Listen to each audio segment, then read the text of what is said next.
बांग्लादेशी है जो ले लेना चाहिए, लेकिन ये लोग को पुलिस को हम लोग बता दिया जेल में भेजने का जरूरत नहीं है। देश के रुपया में खाना खाएगा, कपड़ा देगा, मेडिसिन देगा, ये दामाद है ये लोग। जल्दी जल्दी भागो।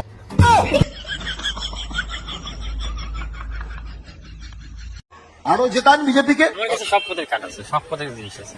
মানে কি ভোটার কার্ড ছিল? Voter card, I card, pan card, ration card, স্বাস্থ্য কার্ড, সব কার্ড আছে। একবার জাস্ট চিন্তা করো, আমাদের দেশের মানুষজনরা এই সমস্ত সুযোগ সুবিধা পেতে হিমশিম খেয়ে যাচ্ছে, আর এরা একটা অন্য দেশ থেকে এসে সমস্ত সুযোগ সুবিধা পেয়ে যাচ্ছে।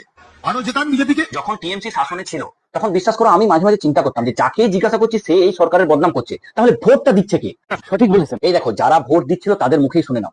আপনি কি ভোট দিয়েছেন? ভোট দিছি, 2-3 বার ভোট দিছি আমি। ভোটার কার্ড যখন তৈরি হলো কারা সাহায্য করতো ভোটার কার্ড? ওরা ওই আমরা যে পাড়ায় থাকতাম সেই পাড়ার থেকে আমি তাকে হাত ধরতাম যে দাদা আমাকে একটু করে দাও। আমি তো তারা পার্টি করতো কি? কোন পার্টি করতো? আমি মমতাজের। মানে জাস্ট একবার ভাবো, ভোটটাকেও বিনিময় কথা বানিয়ে রেখে দিয়েছিল ভাইপোর পিসি।